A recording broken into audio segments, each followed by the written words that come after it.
KGF वाली बहू। निर्मला जी के बेटे सुमित की शादी नव्या के साथ हो गई और निर्मला जी बहुत खुश थी क्योंकि बहू रानी दिखने में बहुत खूबसूरत थी और नेचर भी अच्छा था। निर्मला जी का बहुत अच्छे से ख्याल रखती थी, कभी किसी से झगड़ा नहीं करती थी। लेकिन निर्मला जी की बहू में कुछ तो अनोखा था और वो ये था कि केजीएफ मूवी देखने के बाद केजीएफ मूवी के हीरो की बहुत बड़ी फैन बन गई थी और बस हर वक्त उसे ही कॉपी करने की कोशिश करती रहती। बस एक यही आदत की वजह से निर्मला जी को कभी कभी उस पर गुस्सा आ जाता। बाकी सब कुछ ठीक था। सुमित बेटा, तुम नव्या को समझाने की कोशिश क्यों नहीं करते? अरे बार बार केजीएफ के हीरो की तरह भेस बदलकर घूमती रहती है कॉलोनी में, सब देख देख कर हंसते हैं। क्या करूं मम्मी, मैंने उसे कई बार कहा कि बहू हो, बहू की तरह रहा करो, लेकिन उसके सर पर तो केजीएफ का भूत सवार है, किसी की सुनती ही नहीं। ठीक है बेटा, तो ऑफिस जा, मैं एक बार और उससे बात करने की कोशिश करती हूँ। थोड़ी देर के बाद नव्या अपने कमरे से निकलकर बाहर आती है। अरे बहू, ये क्या, तुम फिर से केजीएफ की एक्टर बन गई? मम्मी जी, आपको पता है ना, मैं उसकी पर्सनालिटी से बहुत इम्प्रेस्ड हूँ और मेरी फेवरेट मूवी है ये। जानती हैं, मैंने तो सारे डायलॉग्स भी रट कर रख लिए हैं। अरे बेटा, लेकिन थोड़ा बहुत समाज की भी तो परवाह करनी पड़ती है ना। तुम इस तरह घूमती हो, सब लोग क्या सोचते होंगे, थोड़ा तो डरा करो। मम्मी जी, डर होना चाहिए और दिल में होना चाहिए, वो अपन के नहीं, सामने वाले के दिल में होना चाहिए। अरे तुम फिर से केजीएफ के डायलॉग मारने लगी। अरे पता नहीं कब समझोगी। डोंट वरी मम्मी जी, मैं अभी आपके लिए गर्मा गर्म कॉफी बनाकर लाती हूँ, उसके बाद आपकी सारी टेंशन रफू चक्कर हो जाएगी। कुछ दिनों के बाद। नव्या, नव्या कहाँ हो तुम? मैं यहाँ हूँ। अरे क्यों इस तरह केजीएफ का हीरो बनकर घूम रही हो? कभी तो मेरी बीवी बनकर रह लिया करो। छोड़ो ना सुमित। अच्छा बताओ, मुझे आवाज किस लिए दे रहे थे? क्या बताऊं यार, मेरे बॉस ने मुझे इतना काम दे दिया ना, पूरी तरह से परेशान हो गया हूँ। ऐसा लगता है ऑफिस नहीं युद्ध पर जाता हूँ। अरे बेटा, परेशान क्यों होता है, ला मैं तेरा सर दबा देती हूँ, दुखी मत हो, काम तो सबको करना ही पड़ता है। लेकिन मम्मी, ऑफिस में आजकल बहुत काम रहता है, थक जाता हूँ मैं। जानता है बेटा, जब तू छोटा था ना, तो मैं ऑफिस और तुझे संभालने का सारा काम करती थी, तब मुझे भी ऐसा ही लगता था। लेकिन कुछ दिनों के बाद सब ठीक हो जाएगा बेटा।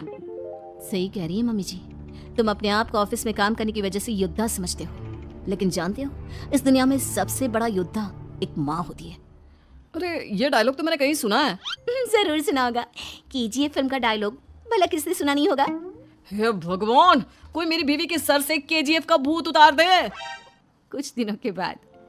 नव्या, सुमित तो ऑफिस चला गया, एक काम करते हैं, हम दोनों मार्केट चलते हैं, मुझे कुछ शॉपिंग करनी थी। ठीक है मम्मी जी, मैं अभी तैयार होकर आती हूँ। थोड़ी देर बाद नव्या फिर से केजीएफ फिल्म के हीरो की तरह गेटअप रखकर आ जाती है। अरे तुम फिर से ये बन गई। चलिए ना मम्मी जी, आप जानती है ना, मुझे ऐसे रहना बहुत पसंद है। प्लीज प्लीज प्लीज मम्मी जी। अच्छा ठीक है, चलो। मार्केट में निर्मला जी को उनकी एक सहेली मिलती है। अरे निर्मला, ये तुम किसे साथ में लेकर घूम रही हो?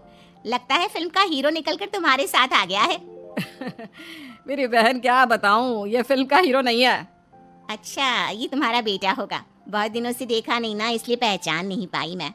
अरे नहीं नहीं, मेरी पूरी बात तो सुनो, ये मेरी बहू है नव्या। है? लेकिन दिखने में तो ये बिल्कुल केजीएफ के एक्टर की तरह नजर आ रही है। हाँ, वो क्या है ना, इसे इसी तरह रहना पसंद है। क्या बात है बहू, शहर में इस तरह घूम रही हो, तुम्हें बिल्कुल भी अजीब नहीं लगता? लोग तुम्हारे बारे में क्या कहेंगे? आंटी जी, जो शहर में रहने आता है ना, वो उसके बारे में सीखता है, और जो राज करने आता है ना, वो शहर को अपने बारे में सिखाता है। और मैं इस शहर को अपने बारे में सिखा रही हूँ? अरे ऐसा ही कुछ तो केजीएफ पिक्चर के हीरो ने भी बोला था ना अपनी फिल्म में। ये हुई ना बात, सही पहचाना आपने, केजीएफ फिल्म के हीरो का ही डायलॉग है ये।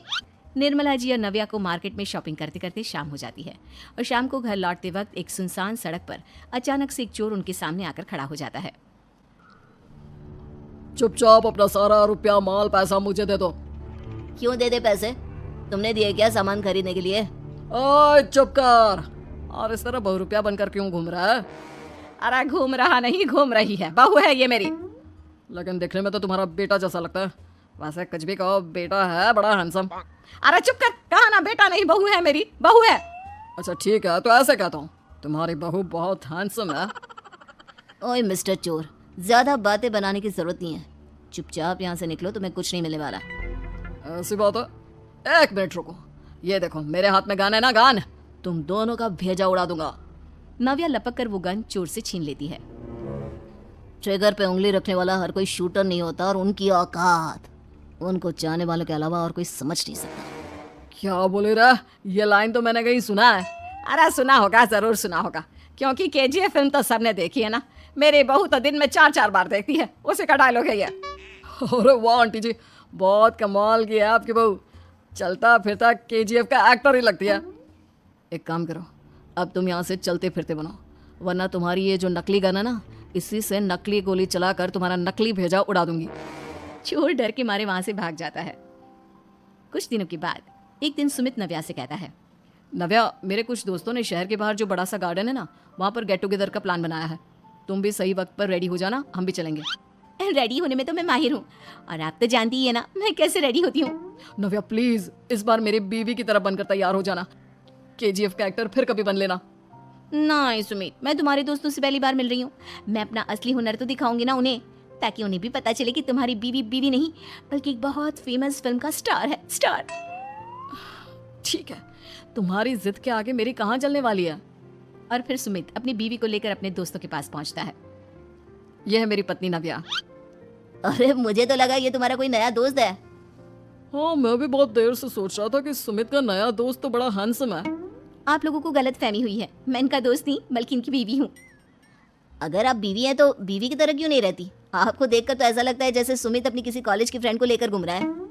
अब क्या बताऊं यार, तुम लोग ही समझाने की कोशिश करो, मेरी तो कोई बात नहीं सुनती। अरे भाभी जी, ये तो बहुत बुरी बात है, रियली वेरी बैड। हमारे दोस्त को तो बीवी के साथ रहने की फीलिंग ही नहीं आती होगी। If you think I am bad, I am your dad. अरे भाभी जी, क्या कमाल का डायलॉग मारा है, मजा आ गया। आप तो एक्टिंग भी बहुत अच्छी करती हैं। हाँ, लेकिन बस एक ही इंसान की एक्टिंग करती है मेरी बीवी, केजीएफ के हीरो की, और उसी की तरह रूप बदल बदल कर घूमती रहती है। यार सुमित, तेरे तो मजे हैं, चलता फिरता सिनेमा हॉल तेरे संग चलता है। बेटा, मेरे कितने मजे हैं और कितने नहीं ये तो मुझे ही मालूम है।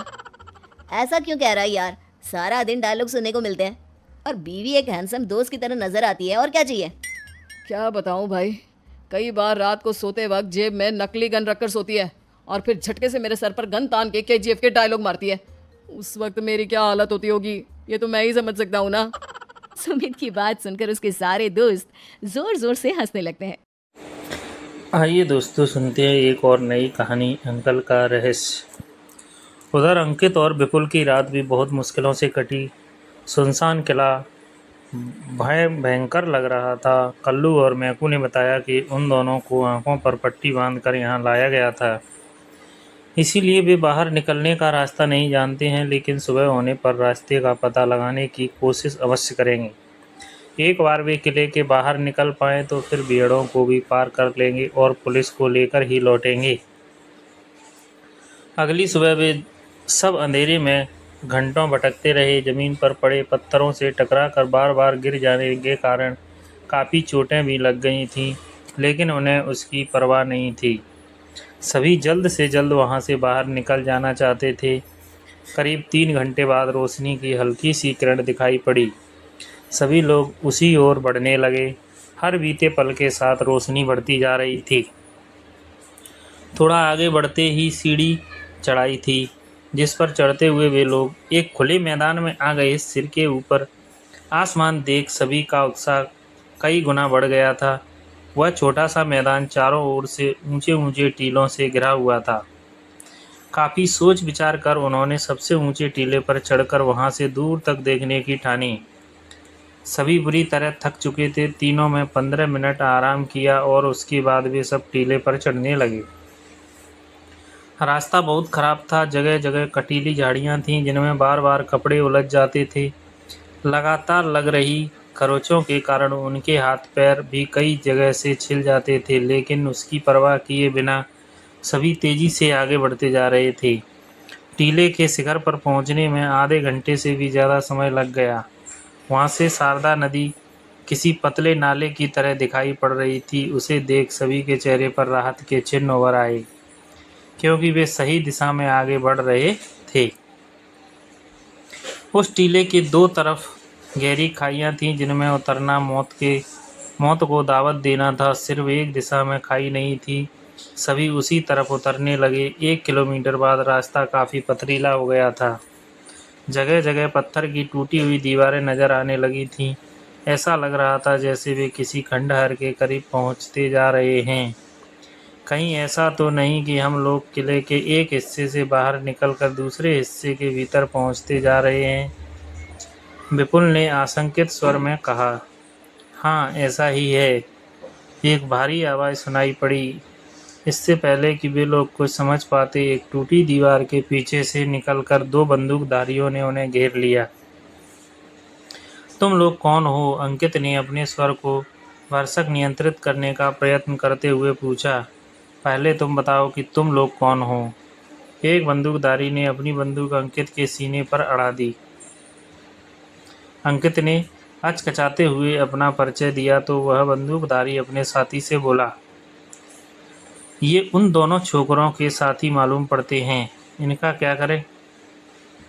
दद्दा के पास ले चलो, वे ही कोई फैसला करेंगे, दूसरे बंदूकधारी ने कहा और फिर सबको आगे बढ़ने का इशारा करने लगा।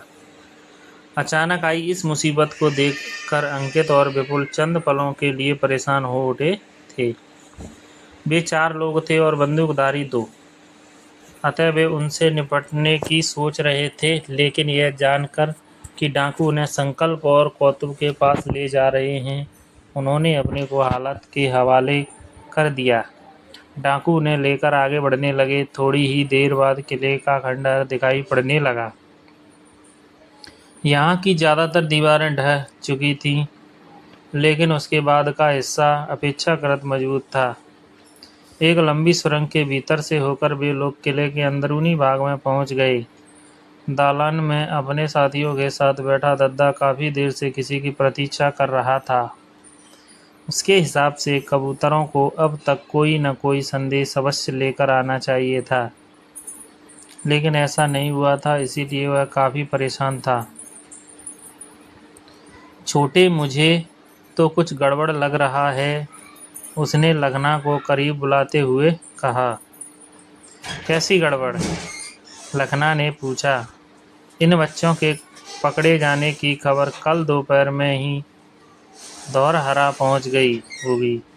संकल्प के पिताजी हमारी मांगें मानने के लिए तैयार हैं या नहीं, और वे क्या कर रहे हैं, इस सब की अभी तक कोई खबर नहीं आई है। दद्दा ने सूने आसमान की ओर ताकते हुए कहा। हाँ, कबूतरों को अब तक कोई न कोई संदेश ले आना चाहिए था, पता नहीं अभी तक क्यों नहीं आए। अगर कहो तो 2 आदमी धौरहरा भेज दें, वहाँ का हालचाल पता चल जाएगा। लखना ने राय दी। नहीं, इस समय अपने आदमियों को बाहर भेजना खतरे से खाली नहीं होगा, इसलिए थोड़ा सा इंतज़ार और कर लो, शायद कोई संदेश आ ही जाए, दद्दा ने समझाया। अभी दद्दा की बात समाप्त ही हुई थी कि अपने 2 आदमियों के साथ 4 अनजान लोगों को आता देखकर वह बुरी तरह चौंक पड़ा। अंकित और विपुल को देखते ही संकल्प और कौतुक दौड़कर उनसे लिपट गए। एक दूसरे का कुशल क्षेम जानने के बाद अंकित ने कौतुक से अंग्रेजी में पूछा, तुम डाकुओं के चंगुल में कैसे फंस गए? एक कबूतर मेरे यहाँ आने का संदेश ले आया था, उसी से डाकू सावधान हो गए थे, कौतुक ने अंग्रेजी में ही बताया। एक दूसरा कबूतर तुम दोनों के भी इधर आने की खबर लाया था, लेकिन उसे हम लोगों ने पकड़ लिया था, उसी से हम लोगों ने तुम्हें यहाँ के बारे में खबर भेजी थी, संकल्प ने भी अंग्रेजी में ही बताया। हाँ, वह कबूतर हमें मिला था, लेकिन हमारे बारे में डाकुओं को खबर भेजने वाला कौन हो सकता है? अंकित ने कहा। कोई ऐसा व्यक्ति जिसे हमारे पल पल के बारे में खबर थी, संकल्प ने जोर देते हुए कहा। अचानक विपुल को कुछ याद आया और चौंकते हुए बोला, ऐसा व्यक्ति तो सिर्फ एक ही है। कौन? अंकित। अब समझ आया कि सुधाकर सिंह का चेहरा हमें जाना पहचाना क्यों लग रहा था। विपुल ने प्रश्न पूछा, फिर स्वयं ही उनका उत्तर देने लगा। क्योंकि उसके बाप से हम लोग कल ही मिल चुके थे और उसी को हमारे पल पल के बारे में जानकारी थी। तुम्हारा मतलब है कि अंकित बोलते बोलते रुक गया। उत्तेजनावश उसकी सांस फूलने लगी थी। हाँ, तुम ठीक सोच रहे हो, वह व्यक्ति दिवाकर अंकल ही है। संकल्प और गौतम के जाते ही वह पुलिस को देखने के बहाने एक ऊंचे टीले पर चढ़ गए थे। वहीं से उन्होंने पहले एक कबूतर के माध्यम से संदेश भेजा और हम लोगों के आगे बढ़ने पर दूसरे कबूतर के माध्यम से संदेश भेज दिया। उनकी ही शक्ल सुधाकर सिंह से मिलती है और वही खजाने के तलाश में यह सब कर रहे हैं। विपुल ने रहस्य पर से पर्दा उठाया। यह सुधाकर सिंह कौन है और खजाने का क्या चक्कर है? संकल्प ने पूछा। अंकित कल से घटित हो रही सभी घटनाएं बता दी। चूंकि सारी बातचीत अंग्रेजी में हो रही थी, इसलिए डाकुओं के पल्ले कुछ नहीं पड़ा। दद्दा इस बीच अपने साथियों से इन चारों के बारे में पूछताछ कर चुका था। सारे दोस्तों को दूसरी भाषा में बात करता देख उससे डपटा, ए छोकरो, तुम लोगों क्या खुसर फुसर कर रहे हो? दद्दा, अपने दिवाकर अंकल से कितने रुपयों में मेरा या मेरे पिताजी का सौदा किया है? संकल्प ने उत्तर देने के बजाय प्रश्न किया। तुम्हें इस सौदे के बारे में कैसे पता चला? दद्दा बुरी तरह चौंक पड़ा। हमें तो एक ही दिन में इतनी बातें पता चल चुकी हैं जितनी आपको जिंदगी भर में नहीं पता चली होंगी। संकल्प ने दद्दा के करीब आते हुए तेज स्वर में कहा। एक क्षण की खामोशी के बाद उसने कहा, दद्दा, आपने यह तो बता दिया था कि आप डकैत क्यों बने, लेकिन यह नहीं बताया कि अब आपकी ज़िंदगी का उद्देश्य क्या है। एक डाकू की ज़िंदगी का भला क्या उद्देश्य हो सकता है? किसी भी दिन पुलिस की गोली लगेगी और कहानी खत्म। दद्दा के स्वर में दर्द उभर आया। क्या आपकी इच्छा नहीं होती कि बाकी की ज़िंदगी अपने घर में शांति से गुजारें? संकल्प ने शांत स्वर में पूछा। हमने सपने देखना बंद कर दिया है, लेकिन यह सपना हकीकत बन सकता है। संकल्प मुस्कुराया। वह कैसे? दद्दा ने अविश्वासपूर्वक पूछा। तुम अपने साथियों के साथ सरकार के सामने आत्मसमर्पण कर दो। अबे चुप! लगना पूरी तरह से दहाड़ उठा। बहुत देर से तेरी बकवास सुने जा रहा हूँ। अगर एक लफ्ज़ भी और बोला तो मैं तेरा मुंह तोड़ दूंगा। धन्यवाद दोस्तों।